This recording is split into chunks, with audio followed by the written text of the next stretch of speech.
Malaysia is stepping up efforts to manage more than 200,000 refugees and asylum seekers in the country.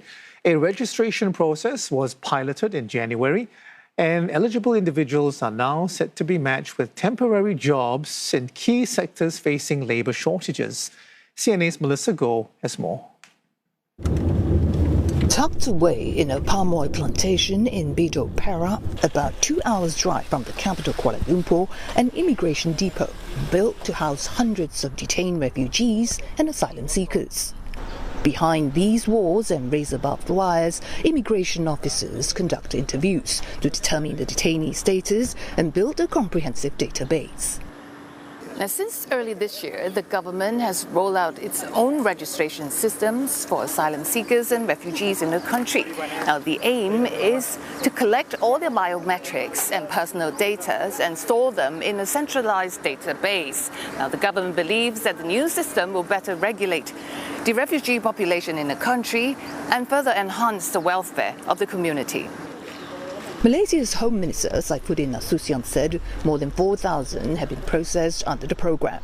Those aged 20 to 40 who are confirmed refugees will be matched with employers to fill jobs in various sectors facing a labour crunch, including manufacturing, construction and plantation. But the minister stressed that this is by no means a pathway to permanent residency or citizenship. We couldn't compromise the element of security. So we have to balance, between the humanitarians and the securities. So these are the main considerations. Employers, he said, must follow existing labour laws, including paying a minimum monthly wage of about $430 and providing refugees with proper housing. And this is no issue for industry players, given that it would cost more to bring in foreign workers. No, I just invited to look at the program. I think we had to wait for a lot of things to be straightened out, Of course, very important is legally done. Meanwhile, human rights activists are calling for transparency in the exercise to protect refugees who are at risk of being exploited. You have to really control corruption because now you'll find these labour brokers bringing in refugees to work. They will just move from they will wear one cap and then change it to another cap, and that will happen.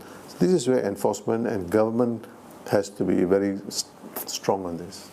They also hope that refugees who are willing to work will not have to face additional restrictions. Just regularize their status with simple process, go through this registration process, and with the document, they're able to work in wherever sectors according to their capabilities and skills. According to the United Nations Refugee Agency, 4 in 5 of some 200,000 refugees and asylum seekers in Malaysia are ethnic Rohingyas.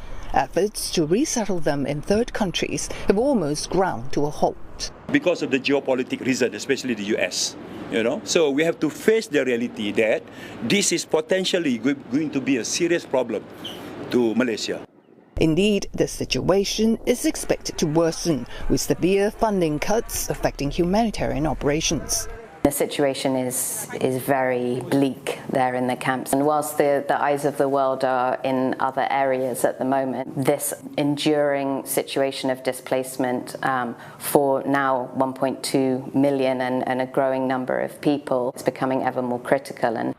According to a study by Institute of Democracy and Economic Affairs, refugees, if granted legal access to work in Malaysia, could raise the country's GDP by $750 million within 5 years and generate more than $12 million in annual tax revenues. Melissa Goh, CNA, Kuala Lumpur.